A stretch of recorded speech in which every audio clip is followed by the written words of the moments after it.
இப்போ நம்ம என்னங்க செய்ய போகிறோம்? என்னென்னம்மா பாத்திரம் வளர்க்குற லிக்விட் தயாரிக்க போகிறேன். சரிங்க சார். ஆமாம், என்னென்னா சோப்பு இந்த பவுட்ரு இதெல்லாம் வாங்கி போடுறோம்ல, அதெல்லாம் போய் சிங்கு தொட்டி அடைச்சிக்கிறோம். இந்த பவுடரெல்லாம் போய் விளக்கி உள்ளே விடுறது. அதே இது சோப்புனாலுமே ஓவர் கெமிக்கல் இது வந்து நம்மளே வந்து அளவான கெமிக்கல் போட்டு வீட்டிலே தயாரிக்கிறது சோப்பு லிக்விடு. பாத்திரம் வளர்க்குற விம் லிக்விடு இது பேர். சரிங்க. இப்போ இதை செய்ய போகிறோம் நம்ம. அதுக்கு தேவையானது என்னென்னு உன்கிட்ட சொல்கிறேன் பாரு. இது washing soda 100 gram. Washing soda இது வந்து டிஎஸ்பின்னு சொல்லி ப்ளஸ் சோடியம் சொல்கிறாங்க. கெமிக்கல் கடையில் கேட்டால் கொடுத்தாங்க. இதில் ஒரு 50 கிராமு வாஷிங் சோடா ஒரு 100 கிராம் எடுத்து வச்சுருக்கு. 1/2 லிட்ரு எஸ்எல்எஸ்சின்னு சொல்லி இது ஒரு கெமிக்கல் ஆமாம், இது வாங்கியிருக்கு. இதுக்கு தேவையான பொருள் ஒரு 3 பொருள் தான், 3-4 பொருள் தான். ஈஸியான முறையில் தயாரிக்கலாம். இது செலவும் கம்மி தான். இதுக்கு லெமன் சென்னு சொல்லி அதில் வாங்கியிருக்கு. இது வந்து ஒரு 10 ml விடணும். இது 1/2 லிட்ரு விடணும். தண்ணி 1 லிட்ரு, மொத்தம் 1.5 லிட்ரு கணக்கு நமக்கு கிடைக்கும். நல்ல தண்ணி, கேன் வாட்ரு, பைப்பு தண்ணி விடக்கூடாது, கேன் வாட்ரு தான் விடணும். இல்லைன்னா ஒரு மாதிரி தெரியல ஆயிடும். ஆமாம், நல்ல தண்ணி தான் லாரியில் வாங்கினது. அது கேன் வாட்ரு, இது 2 தான் விடணும். இந்த நல்ல தண்ணி அதே மாதிரி மழை தண்ணின்னா இன்னும் பெட்ரு. பிடிச்சி வச்சுருந்து நம்ம மழை வர காலங்களில் பிடிச்சி வச்சுருந்து அந்த தண்ணியிலையும் நம்ம கலக்கலாம். மாநகராட்சி தண்ணி, சுத்தமான நல்ல தண்ணி, அந்த தண்ணியிலையும் செய்யலாம். அதே மாதிரி இது வந்து கெமிக்கல்ன்றது அந்த ஐட்டங்கள்லாம் இது இல்லாமல் ஸ்கின் அலர்ஜி இதெல்லாம் வரும். அதனால தான் இது நம்ம வீட்டிலேனா குறைஞ்ச கெமிக்கலில் போட்டு தயாரிக்கிறது. இது செஞ்சோம்னா நல்லாயிருக்கும் விளக்குறதுக்கு.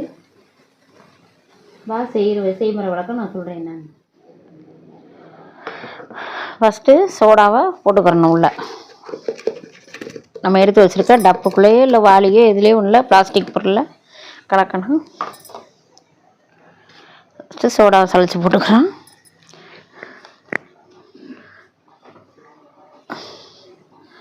அடுத்து இந்த எஸ்எல்சின்றதை எஸ்எல்சிஇ அதை ஊற்றி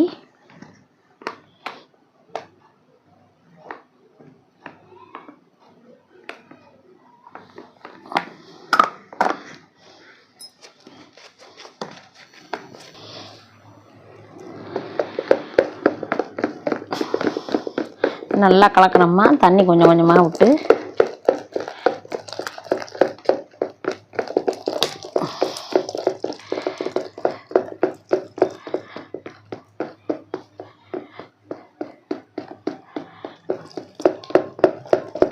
உங்களுக்கு கலக்க நல்லா கெட்டியாக கம்மு பதத்துக்கு வருது.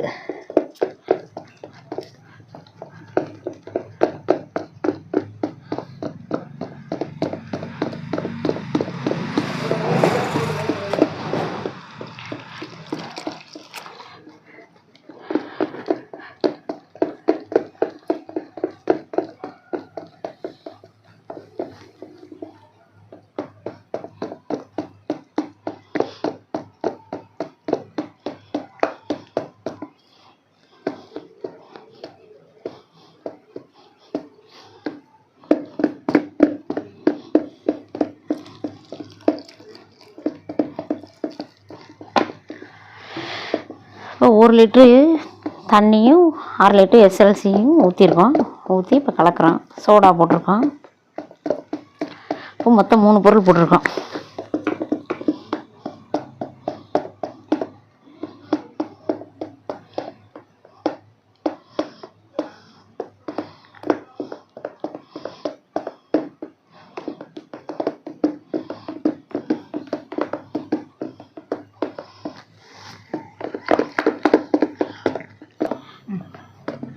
பாரு எவ்வளோ கெட்டித்தன்மை இருக்குன்னு பார்த்தியா?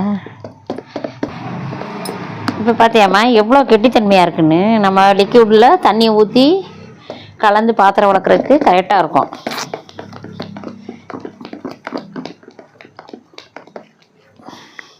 இப்போ அடுத்து இந்த பாஸ்போர்ட் சோடியம்ன்றதை போட்டு கெட்டி இல்லாமல் அதை கலக்கிடுறோம். DSP passport சோடியம்ன்றாங்க.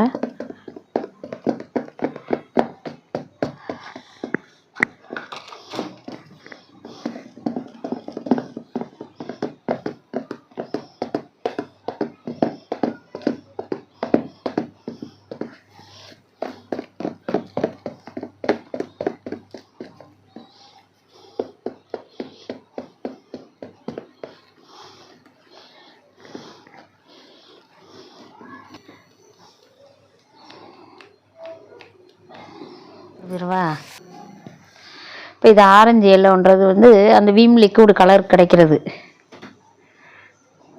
அது சும்மா ஒரு டீஸ்பூன் அளவுக்கு சின்னது.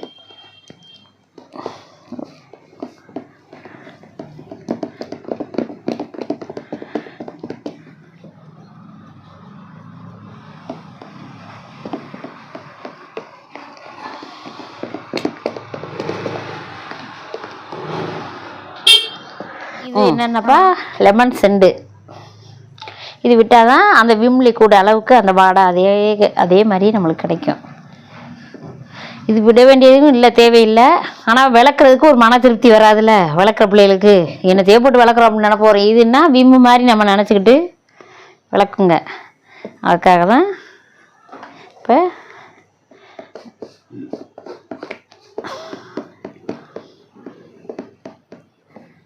இது வந்து எலுமிச்சம்பழம் வாடை அப்படி மணமாக இருக்கும். யாருக்கும் ஒவ்வொரு மூடி ஊற்றுனைக்கே எவ்வளோ வாடைன்னு.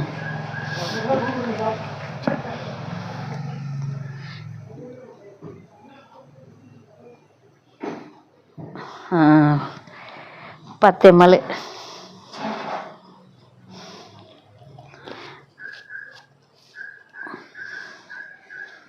அவ்வளோதான், இதோட வேலை முடிஞ்சிச்சு. இது நீ ஓரமாக நம்ம எடுத்து வச்சிட்டோம்னா ஒரு மணி நேரம் சென்று பார்க்கையில் இந்த முறையெல்லாம் நல்லா இது பண்ணியிருக்கும்.